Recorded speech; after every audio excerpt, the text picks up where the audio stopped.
Maayong gabi kaninyong tanan. Niining takna sa kagabion atong pagahisgutan kabahin ining ginganlan natog depression. Usa ka gitawag natog sakit sa usa ka tawo nga sa iyang utok tungod sa experience niya o kasinatian. Labi na sa hilabihan nga halawom kayo nga mga panghupaw og kasubo, mga mawala ang interes niya sa tanan nga mga buluhaton, o kini nga maong depression temporary ni siya nga pagka luya, pagkaguol o labi na sa labi na og mabulagan og uyab, mabulagan og ato ang minahal sa atong kinabuhi o mawala dinhi kanato. Ang major nga mga depression mahibal-an nato sa abilidad sa usa ka tawo. Apan ang balaang kasulatan nagahisgot og nagahatag niini og mga kasulbaran. Ato kining subayon mga kaigsuonan.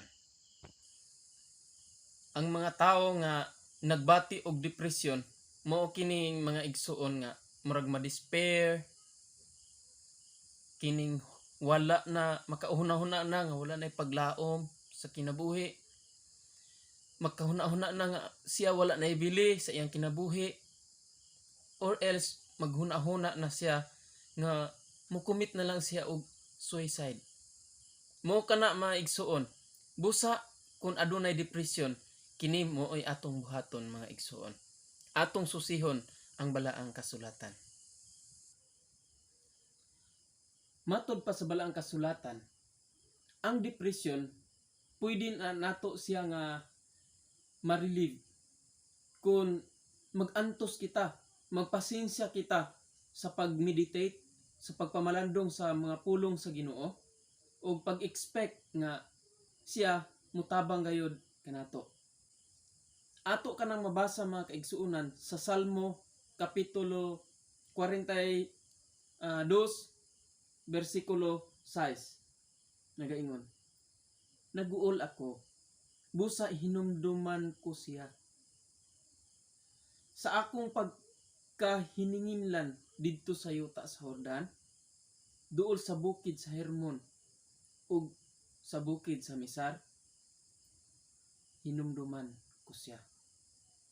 Busa mga kaigsuonan, kung sa panahon sa kaguol ato gayod nga hinumduman ang pulong sa Dios, atong hinumduman ang Dios. Ingon ni ana ang maayong buhaton sa usa ka tawo kung adunay depression. Dayon, ang ampo mo'y usa ka yawi sa paghandol o pagdala sa ato ang depression. Mabasa nato sa Samuel kapitulo 1 versikulo 10. Nagaingon, labihang guulan ni ana ug nagampo siya sa Ginoo ug naghilak pag-ayo. So kung maguol di ay ta igsuon o mga kaigsuonan, kinahanglan magaampo kita og ato gayod nga ihilak. Kay kung dili nato ihilak ang atong depresyon, may tendency madala kita sa atong kaguol. Usa-usab ka pamaagi nga gitambag sa balaang kasulatan, mao kining pag-ihap sa atong mga gasa sa Dios dinhi kanato o sa atong mga blessings. Atong basahon ang balaang kasulatan.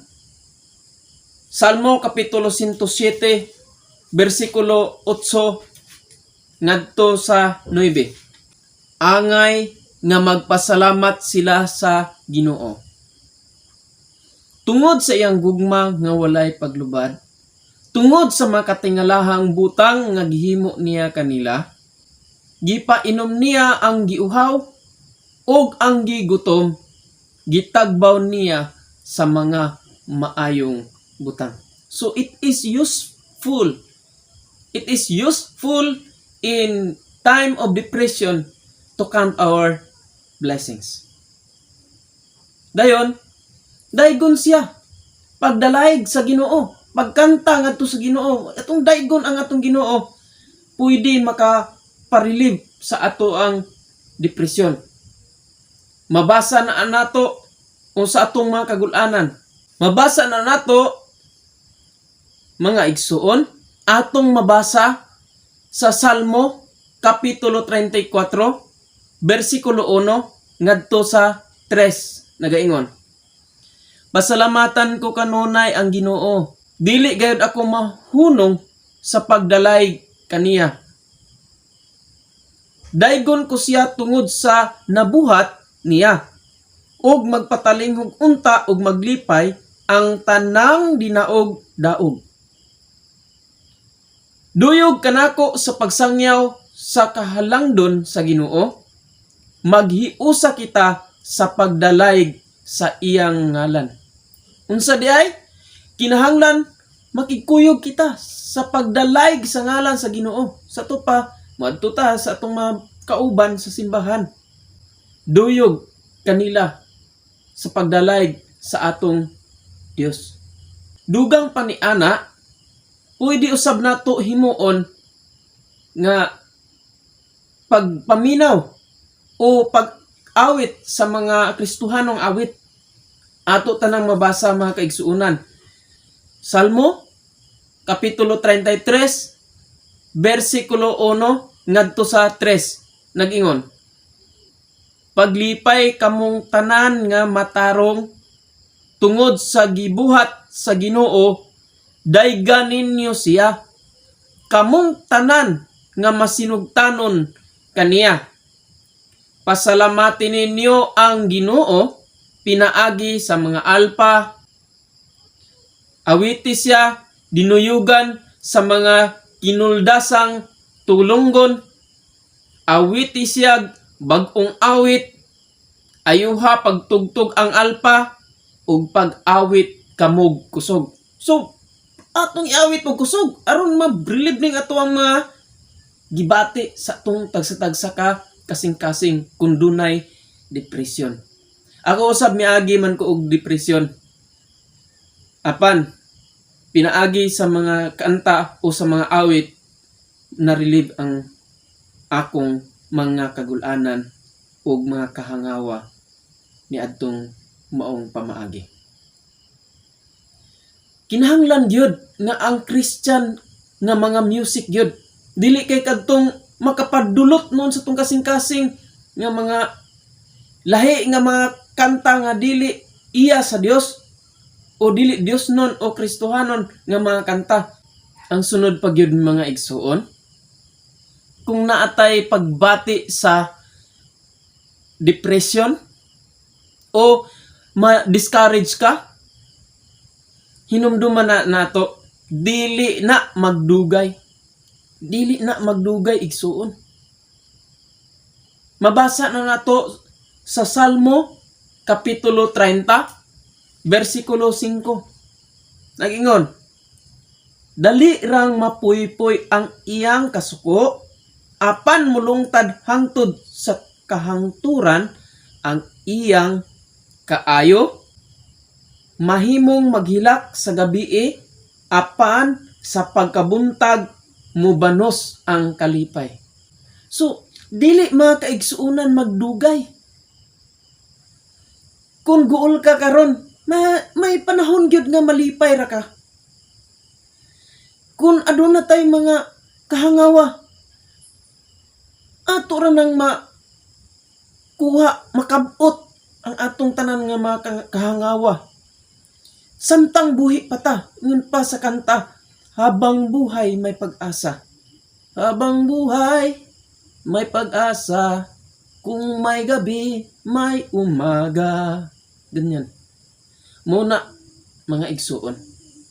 Dayon, kung makahuna-huna na gyud ngadto sa suicide kay mao man gina ang pinaka last nga major nga sign sa atong depression, hinumduman nato ang balaod sa atong Ginoong Kristo nga maugayod ang magbalik sa atong kalinaw.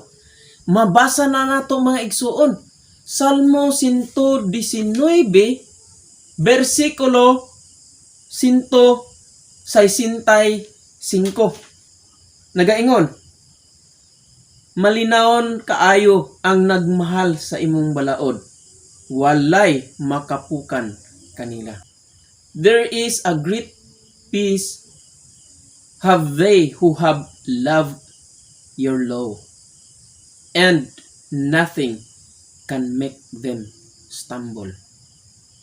Muna bantayan nato mga igsuon ug atong ikinabuhi, atong hinumduman ang balaod sa Ginoo. Kay kung magpatay kita mga kaigsuonan sa atong kaugalingon, sama ra ta sa nagsupak sa balaod sa Dios. Mao kana hinaot unta nga kining maong mensahe makadugang kaninyo sa pagkalig-on ug inyong hinumduman ang wali ni Monsignor Godofredo Reyes nga obispo sa Iglesia ang Lawas ni Cristo. Daghang salamat sa inyong pagpaminaw ni ini nga maong mensahe gikan sa balaang kasulatan. Hinaot nga inyo kining ikinabuhi, inyong timan-an, inyong himuan og timailhan alang sa atong pagkinabuhi dinhi sa kalibutan. Maayong gabi kaninyong tanan.